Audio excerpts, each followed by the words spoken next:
Hello ನಮಸ್ಕಾರ. ಈ ಒಂದು ವಿಡಿಯೋದಾಗ ನಾವು R C U B B A third semester S C P syllabus ನೋಡೋಣ. ಇದು ಹೊಸ ಸಿಲೆಬಸ್ ರೀ. ಸೊ ಥರ್ಡ್ ಸೆಮಿಸ್ಟರ್ ಈ ಸಿಲೆಬಸ್ ನೋಡ್ರಿ ಏನೈತಿ. ಮೊದಲಿಗೆ ಟೆಕ್ಸ್ಟ್ ಆ್ಯಂಡ್ ಮೀಡಿಯಾ ಅಂತ ಹೇಳಿ ಕೊಟ್ಟಾರ. ಟೋಟಲ್ ಇದ್ರೊಳಗೆ 40 ಮಾರ್ಕ್ಸಿಗೆ ಬರೋದು ನಿಮ್ಗೆ ಇಷ್ಟು. ಆಮೇಲೆ ಫಸ್ಟ್ ಒಂದು ನೋಡ್ರಿ, ದ್ವೀಪ್ ಬೈ ನಾ ಡಿಸೋಜಾ ಅಂತಂದೇಳಿ. ಇದು ಏನಪ್ಪ ಅಂತಂದ್ರೆ ನಾವೆಲ್ ಇರ್ತೈತಿ. ಫಸ್ಟ್ ಟಾಪಿಕ್ ಏನಪ್ಪ ಅಂತಂದ್ರೆ ನಿಮ್ಗೆ ಅದು ನಾವೆಲ್ ಐತಿ, ಕಾದಂಬರಿ. ಆಮೇಲೆ ನೆಕ್ಸ್ಟ್ ನೋಡ್ರಿ, Pygmalion Bernard Shaw. So George Bernard Shaw, ಇಲ್ಲಿ ಜಾರ್ಜ್ ಅಂತ ಕೊಟ್ಟಿಲ್ಲ. ಜಿ ಬಿ ಶಾ ಅವ್ರದ್ದು ಏನಪ್ಪ ಅಂತಂದ್ರೆ ಪಿಗ್ಮೇಲಿಯನ್ ಅನ್ನೋ ಒಂದು ಮೂವಿ ಐತಿ. ಆ ಮೂವಿ ಯೂಟ್ಯೂಬಲ್ಲಿ ಇರ್ತೈತ್ರಿ. ಅದನ್ನ ನೀವು ನೋಡಿ ಅದ್ರ ಬಗ್ಗೆ ಬರಿಬೇಕಂತ ಹೇಳಿ ಕೊಟ್ಟಿದ್ದಾರೆ. ಸೊ ಯೂಟ್ಯೂಬ್ ವಿಡಿಯೋ ಇರ್ತೈತೆ ಅದು. ಇನ್ನು ನೆಕ್ಸ್ಟ್ ನೋಡ್ರಿ, book review. So book review ಅಂತ ಹೇಳಿ ಕೊಟ್ಟಾರ. ಬುಕ್ ರಿವ್ಯೂ ಯಾವ ರೀತಿ ಮಾಡ್ಬೇಕೇನಿಲ್ಲ ಅಂತ ಹೇಳಿ. ಬುಕ್ ರಿವ್ಯೂ ಅಂದ್ರೆ ನಿಮ್ಗೆ ನೆಕ್ಸ್ಟ್ ಅದ್ರ ಮೇಲೆ ವಿಡಿಯೋ ಮಾಡ್ತೇನಂತ ನಾನು. ಸೊ 100% ಬುಕ್ ರಿವ್ಯೂ ಅಂದ್ರೆ ಈ ಒಂದು ಬುಕ್ ಬರ್ತಿರ್ತಾರೆ ಯಾರು, ಅದ್ರ ಮೇಲೆ ನಿಮ್ಮ ಅನಿಸಿಕೆಗಳನ್ನು ನೀವು ಒಂದು ರಿವ್ಯೂ ಬರಿಬೇಕು, ಯಾವ ರೀತಿ ಆ ಬುಕ್ ಐತೆ ಅನ್ನೋದ್ರ ಬಗ್ಗೆ. ಓಕೆ, ಅದನ್ನ ನಿಮಗೆ ಒಂದು ವಿಡಿಯೋ ಮಾಡಿ ಹಾಕ್ತೇನಂತ. ಸೊ ಅದರ ಸ್ಪೆಷಲಿ ಅವ್ರು ಏನು ಹೇಳ್ತಾರಪ್ಪ ಅಂತಂದ್ರೆ, book review as an art skill of writing book reviews, book review on your favourite book, for exercise refer reviews on Dweep. So ಇದೇನು ದ್ವೀಪ್ ಐತಲ್ಲ, ಇದ್ರ ಮೇಲೆ ಒಂದು ಸ್ವಲ್ಪ ಎಕ್ಸೈಸ್ ಕೊಟ್ಟು ಅಂದ್ರೆ ಆ ಒಂದು ಬುಕ್ ಮೇಲೆ ಏನೇನು ರಿವ್ಯೂಸ್ ಬಂದಾವು ಅದನ್ನ ನೋಡ್ರಿ ಅಂತಂದು ಹೇಳಿ ಹೇಳತ್ತಾರ ಅವರು. ಸೊ ಬುಕ್ ರಿವ್ಯೂ ನಿಮ್ಗೆ ಸಿಲೆಬಸ್ಗೆ ಐತ್ರಿ, ಅದನ್ನು ನೀವು ಪ್ರಿಪೇರ್ ಮಾಡಬೇಕು.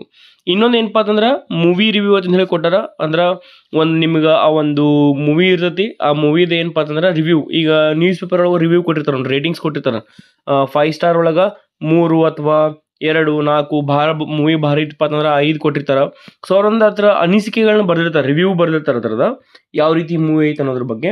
ಸೊ ಹಂಗೆ ನೀವು ಕೂಡ ಇಲ್ಲಿ ಬರಿಬೇಕಂತ ಹೇಳ್ಯಾರ ನೋಡ್ರಿ. Movie review as an art skill of writing movie reviews, movie review on your favourite movie. ನಿಮ್ಮ ಫೇವ್ರೇಟ್ ಮೂವಿ ಮೇಲೆ ಒಂದು ರಿವ್ಯೂ ಬರಿ ಅಂದಾರ. ಅದಕ್ಕೆ ಎಕ್ಸೈಸ್ ಪರ್ಪಸ್ ಏನಪ್ಪ ಅಂತಂದ್ರೆ ಪಿಗ್ಮೇಲಿಯನ್ ಮೂವಿ ಮೇಲೆ ಮಾಡೋದಂದ್ರೆ, ನಿಮಗೆ ಪಿಗ್ಮೇಲಿಯನ್ ಮೂವಿ ಐತಿ ನೆನ್ಪಿಟ್ಕೋರಿ. ನಿಮ್ಗೆ ಏನಪ್ಪ ಅಂತಂದ್ರೆ ಯೂಟ್ಯೂಬ್ ಒಳಗೆ ಪಿಗ್ಮೇಲಿಯನ್ ಐತಲ್ಲ, ಅದ್ರ ಮೇಲೆ ನೀವು ರಿವ್ಯೂನ ಬರಿಬೇಕು ಅಂತಂದು ಹೇಳಿ ಹೇಳಿದ್ದಾರೆ. ಅಂದರೆ ಎಕ್ಸೈಸ್ ಸಂಬಂಧ ಫಾರ್ ರೆಫರೆನ್ಸ್ ಪರ್ಪಸ್. ಓಕೆ, ನೀವು ಸರ್ಚ್ ಮಾಡಿ ನೀವು ಬರಿ ಅಂದಾರೆ. ಸೊ ಎರಡೂ ವೀಡಿಯೋಸ್ ಯಾವ್ಯಾವಪ್ಪ ಅಂತಂದ್ರೆ ದ್ವೀಪ ಪಿಗ್ಮೇಲಿಯನ್ ಮೇಲೂ ನಿಮ್ಗೆ ಸಮರಿ ಮಾಡ್ತೀನಿ, ದ್ವೀಪ್ ಮೇಲೂ ಸಮರಿ ಮಾಡ್ತೀನಿ. ಹಂಗೆ ಬುಕ್ ರಿವ್ಯೂ ಮೂವಿ ರಿವ್ಯೂ ಮೇಲೆ ಅಂದ್ರೆ ಏನಂತ ಹೇಳಿ ಅದನ್ನು ವಿಡಿಯೋ ನಿಮ್ಗೆ ಮಾಡಿ ಹಾಕ್ತೇನಂತ ಯೂಟ್ಯೂಬ್ ಮೇಲೆ. ಸೊ ಮೊದಲು ನೋಡ್ರಿ, ಯೂನಿಟ್ ನಂಬರ್ 2 ಒಳಗೆ ಏನೈತಿ, communication skills for workplace ಅಂತ ಹೇಳಿ ಹೇಳ್ಯಾರ. ವರ್ಕ್ ಪ್ಲೇಸ್ ಒಳಗೆ ಕಮ್ಯುನಿಕೇಷನ್ ಸ್ಕಿಲ್ಸ್ ಯಾವ ಬರ್ತಾವ. Introduction to soft skill. So ಇಲ್ಲಿಂದ ನಿಮ್ಗೆ ಸ್ಟಾರ್ಟ್ ಆಗುತ್ತೆ ಅಂದರೆ ಸಾಫ್ಟ್ ಸ್ಕಿಲ್ ಹೇಳೋರು ನಿಮ್ಗೆ. ಅದ್ರೊಳಗೆ ಫಸ್ಟ್ ನೋಡ್ರಿ, ಕಾನ್ಫಿಡೆನ್ಸ್ ಬಿಲ್ಡಿಂಗ್ ಅಂದರೆ ಏನು, ಟೀಮ್ ವರ್ಕ್ ಅಂದರೆ ಏನು, ಕಮ್ಯುನಿಕೇಷನ್ ಅಂದರೆ ಏನು, ಪ್ರಾಬ್ಲಮ್ ಸಾಲ್ವಿಂಗ್, ಟೈಮ್ ಮ್ಯಾನೇಜ್ಮೆಂಟ್. ಮೈ ಡಿಯರ್ ಸ್ಟೂಡೆಂಟ್ಸ್, ಇವಿಷ್ಟು ಏನಪ್ಪ ಅಂತಂದ್ರೆ ಬರೀ ಸಿಲೆಬಸ್ ಒಳಗೆ ಓದಿ ಎಕ್ಸಾಮ್ ಬರೆಯೋಕೆ ಪಾಸ್ ಆಗೋ ಕಷ್ಟ ಅಲ್ಲ. These are very important that one student must other himself. So ಇಷ್ಟು ಏನಪ್ಪ ಅಂದ್ರೆ ನಿಮ್ಗೆ ಇರಬೇಕು. These are the qualities that each and every students must get. So ಇವನಿಷ್ಟು ನೀವು ತೊಗೋಬೇಕಾಗ್ತದೆ ರೀ, ಅವನ್ನ ಕಲಿಬೇಕಾಗ್ತೈತಿ, to learn them. Okay, so confidence building ಅಂದ್ರೆ ಕಾನ್ಫಿಡೆನ್ಸ್ ನೀವು ಹೆಂಗೆ ಹೆಚ್ಚು ಮಾಡ್ಕೋಬೇಕು, ಟೀಮ್ ವರ್ಕ್ ಯಾವ ರೀತಿ ಇರ್ತೈತಿ, ಕಮ್ಯುನಿಕೇಷನ್ನ ಯಾವ ರೀತಿ ಮಾಡಬೇಕು, ಪ್ರಾಬ್ಲಮ್ ಸಾಲ್ವಿಂಗ್, ಏನೋ ಒಂದು ಪ್ರಾಬ್ಲಮ್ ಆಗ್ತೈತಿ, ಅವಾಗ ಪ್ರಾಬ್ಲಮ್ ಯಾವ ರೀತಿ ನೀವು ಸಾಲ್ವ್ ಮಾಡಬೇಕು, ಇನ್ನು ಟೈಮ್ ಮ್ಯಾನೇಜ್ಮೆಂಟ್ ಅಂತ ಹೇಳಿ ಹೇಳ್ಯಾರ. ನೆಕ್ಸ್ಟ್ ನೋಡ್ರಿ, ಗ್ರಾಮರ್ ಫಾರ್ ಕಾಂಪಿಟೇಟಿವ್ ಎಕ್ಸಾಮ್ಸ್ ಅಂತ ಹೇಳ್ಯಾರ. This is once again very good for your competitive preparation. So direct ಮತ್ತು ಇಂಡೈರೆಕ್ಟ್ ರೀ, ನಿಮ್ಮ ಫಸ್ಟ್ ಸೆಮ್ ಮತ್ತು ಸೆಕೆಂಡ್ ಸೆಮ್ ಒಳಗೆ ಇದ್ದು ರೀ, ಅದ್ರೊಳಗೂ ಭಾಳಷ್ಟು ಇದ್ದು ಅದ್ರದ್ದು ಕಂಟಿನ್ಯೂಷನ್ ಅಂತ ಹೇಳ್ಬೋದು. ಇವು ಆಲ್ರೆಡಿ ನೀವು PUC ಒಳಗೂ ಕಲ್ತಿರ್ತೀರಿ, ಸ್ಕೂಲ್ ಒಳಗೆ ಲೆವೆಲ್ ಒಳಗೆ 8th and 10th ಕಲ್ತೀರಿ, PUC ಫಸ್ಟ್ ಸೆಕೆಂಡ್ರಿ ಕಲ್ತಿರ್ತೀರಿ. ಐ ಹೋಪ್ ನಿಮ್ಗೆ ಇವು ಗೊತ್ತಿರ್ತಾವೆ, ಡೈರೆಕ್ಟ್ ಇಂಡೈರೆಕ್ಟ್. ಆಮೇಲೆ ನೆಕ್ಸ್ಟ್ ಏನಪ್ಪ ಅಂದ್ರೆ degrees of comparison. So degrees of comparison ಗೊತ್ತಿರ್ಬೇಕು ನಿಮ್ಗೆ. ಪಾಸಿಟಿವ್ ಡಿಗ್ರಿ, ಆಮೇಲೆ superlative degree, comparative degree. So degrees of comparison.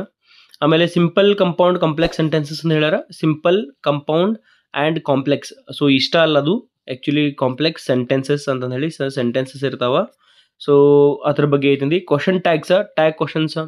R you going to market, aren't you ಅಂತಂದು ಹೇಳಿ ಬರ್ತೈತಲ್ಲ, ಅದು ಕ್ವಶನ್ ಟ್ಯಾಗ್ಸ್. ಆರಂಟ್ ಯು ಅಂತ ಬಂದಿರೋದು ನೋಡ್ರಿ. ಸೊ ಅವು ಕ್ವಶನ್ ಟ್ಯಾಗ್ಸ್ ರೀ ಅವು. ಓಕೆ, ಇವು ಕ್ವಶನ್ ಟ್ಯಾಗ್ಸ್ ಅದಾವ. ನೆಕ್ಸ್ಟ್ ನೋಡ್ರಿ, ಫ್ರೇಮಿಂಗ್ ನೆಗೆಟಿವ್ ಕ್ವಶನ್ಸ್. ನೆಗೆಟಿವ್ ಕ್ವಶನ್ಸ್ನ ಯಾವ ರೀತಿ ಫ್ರೇಮ್ ಮಾಡ್ಬೇಕು ಅನ್ನೋದು. ಅದಕ್ಕೆ ಇಲ್ಲಿ ಹೇಳಂದ್ರೆ for exercise refer question papers for UPSC and KPSC KEA. So ಇವು ಏನಪ್ಪ ಅಂದ್ರೆ UPSC ಎಕ್ಸಾಮ್ಸ್ ಕ್ವಶನ್ ಪೇಪರ್ ನೀವು ರೆಫರ್ ಮಾಡಿರಿ, KPSC ರೆಫರ್ ಮಾಡಿರಿ, KEA ರೆಫರ್ ಮಾಡಿರಿ ಅಂತ ಹೇಳ್ಯಾರ. ಅಂದ್ರೆ ನಿಮ್ಗೆ ಎಕ್ಸಾಂಪಲ್ಸ್ ಅವನ್ನ ಸಾಲ್ವ್ ಮಾಡಿರಿ, ಅದ್ರೊಳಗೆ ಹೆಂಗೆ ಕೇಳ್ಯಾರ ಆ ರೀತಿ ನೀವು ಮಾಡ್ರಿ ಅಂತ ಹೇಳ್ಯಾರ. ಇದಿಷ್ಟೇನಪ್ಪ ಅಂತಂದ್ರೆ ನಿಮ್ದು ಒಂದು ಥರ್ಡ್ ಸೆಮಿಸ್ಟರ್ ಏನಪ್ಪ ಅಂತಂದ್ರೆ ಇದಿಷ್ಟೇನಪ್ಪ ಅಂದ್ರೆ ನಿಮ್ಮ ಥರ್ಡ್ ಸೆಮಿಸ್ಟರ್ದು ಸಿಲೆಬಸ್ ಇರ್ತೈತಿ. ಸೊ ಇಷ್ಟು ಸಿಲೆಬಸ್ ರೀ, ಸಿಂಪಲ್ ಐತಿ. ಮೊದಲಿಗೆ ಒಂದು ನಾವೆಲ್ ಐತಿ, ಆಮೇಲೆ ಪಿಗ್ಮೆಲಿಯನ್ ಯೂಟ್ಯೂಬ್ ವಿಡಿಯೋ ಐತ್ರಿ, ಆಮೇಲೆ ಬುಕ್ ರಿವ್ಯೂ ಅಂದ್ರೆ ಏನು, ಮೂವಿ ರಿವ್ಯೂ ಅಂದ್ರೆ ಏನು ನೋಡ್ರಿ. ಬುಕ್ ರಿವ್ಯೂ, ಮೂವಿ ರಿವ್ಯೂ ಅಂದ್ರೆ ಏನು. ಇನ್ನು ಇದು ಭಾಳ ಈ ಸೆಕೆಂಡ್ ಯೂನಿಟ್ನು ಭಾಳ ಐತಿ. ಕಾನ್ಫಿಡೆನ್ಸ್ ಬಿಲ್ಡಿಂಗ್ ಅಂದ್ರೆ ಏನು ತಿಳ್ಕೊಬೇಕು, ಅದನ್ನ ಎಲ್ಲಾನು ಒಂದು 5 ಮಾರ್ಕ್ಸಿಗೆ ಕೇಳ್ತಾರೆ. ನಿಮ್ಗೆ ಟೀಮ್ ವರ್ಕ್ ಅಂದ್ರೆ ಏನು, ಕಮ್ಯುನಿಕೇಶನ್ ಅಂದ್ರೆ ಏನು, ಆಮೇಲೆ ಪ್ರಾಬ್ಲಮ್ ಸಾಲ್ವಿಂಗ್ ಅಂದ್ರೆ ಏನು, ಟೈಮ್ ಮ್ಯಾನೇಜ್ಮೆಂಟ್ ಅಂದ್ರೆ ಏನು, ಇವೆಲ್ಲ 5 ಮಾರ್ಕ್ಸಿಗೆ ಕೇಳ್ತಾರೆ ನಿಮ್ಗೆ. ಅದಾದ ನಂತರ ಏನಪ್ಪ ಅಂತಂದ್ರೆ ಗ್ರಾಮರ್ ಬರ್ತೈತಿ, direct indirect, degrees of comparison, simple complex and compound sentences, ಆಮೇಲೆ ಹಂಗೆ ಕ್ವಶನ್ ಟ್ಯಾಕ್ಸ್ ಮತ್ತು framing negative questions. Yes my dear students, ಇದಿಷ್ಟ ಏನಪ್ಪ ಅಂತಂದ್ರೆ ನಿಮ್ಗೆ ಸಿಲೆಬಸ್ಗೆ ಐತ್ರಿ. ನಿಮ್ಗೆ ಪರ್ಟಿಕ್ಯುಲರ್ ಆಗಿ ಯಾವುದಾದ್ರೂ ಒಂದು ಟಾಪಿಕ್ ಮೇಲೆ ವೀಡಿಯೋಸ್ ಬೇಕಾಗಿತ್ತು ಅಥವಾ ಎಲ್ಲ ಟಾಪಿಕ್ ಮೇಲೆ ವೀಡಿಯೋ ಬೇಕಾಗಿತ್ತು ಅಂತಂದ್ರೆ ಕಮೆಂಟ್ ಮಾಡಿ ತಿಳಿಸ್ರಿ. 100% ನಾನು ವೀಡಿಯೋಸನ್ನು ಮಾಡ್ತೀನಿ. Okay, see you all in the next video, my dear students. Before that, do like, share this video and subscribe the channel. Thank you very much.